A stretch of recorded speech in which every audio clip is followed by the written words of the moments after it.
David Lammy. Tweet at LBC. It's David Lammy here on LBC discussing Priti Patel describing the Black Lives Matter protests as dreadful last summer. Tony in Croydon. Tony. Hi David, I'm a first-time caller. Thanks for having me on. Well, I'll be very gentle as you're a first-time caller, Tony. Thank you very much for calling. Tell us your view, Tony.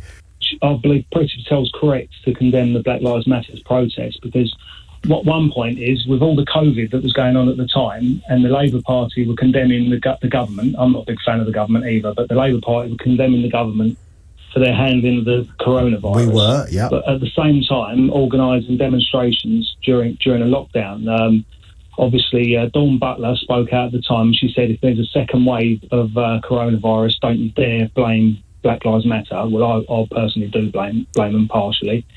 In Croydon, where I live, the local Labour Party, who are in council at the moment, in control of Croydon Council, they organised 2 Black Lives Matter demonstrations again while the lockdown was on. My second point is with the violence. Unlike the demonstrations defending the statues, which was groups of lots of different people with all different reasons for being there. But unlike them, when the Black Lives Matter had their demonstration in London, lots of police officers were injured. There was a push bike thrown at the police officers. The cenotaph was attacked, and the person who attacked the cenotaph, it was used in their defence that they were being egged on by the crowd. So it wasn't just like one nutcase trying to set fire to a flag.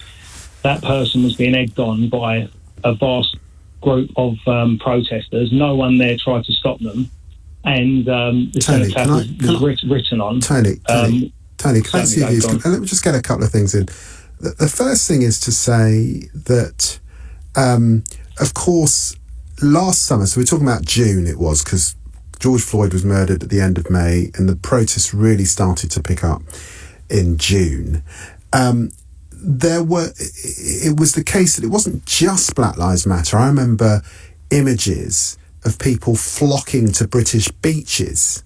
Bournemouth was one, and there were thousands and thousands of people.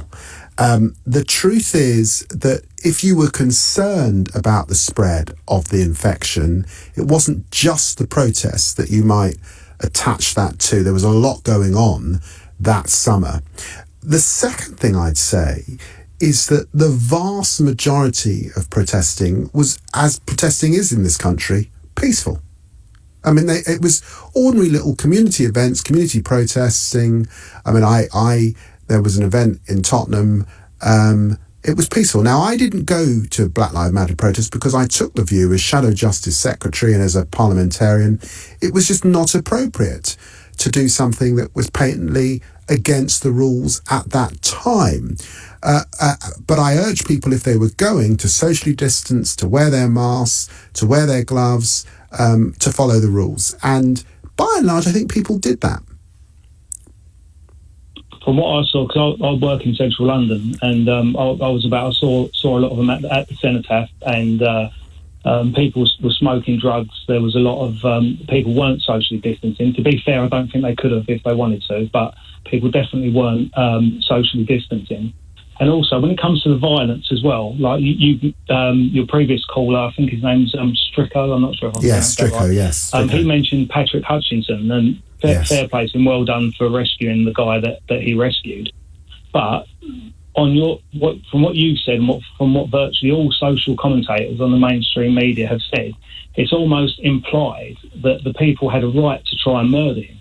You know, and he was on the floor being kicked or possibly kicked to death. I don't think it's been said. No, sorry, David, but it's been said that Patrick Hutchinson saved his life.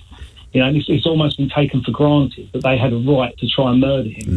For shouting out, I think he said F. Tony, I think there was definitely violence. I'm not sure anyone suggested murder, but clearly Patrick Hutchinson saved him from what was a bad situation. But I also wanted to correct you, because it's definitely the case that there were a number of arrests made at those far right protests. It's also the case, it's not clear that the cenotaph was ever in any sort of danger, really. I mean, I remember Boris Johnson tweeted 6 times about it on one day. He hadn't tweeted about the pandemic 6 times, but he tweeted about Churchill's statue, and it was all sort of ramped up. It wasn't clear to me that there was that danger, frankly.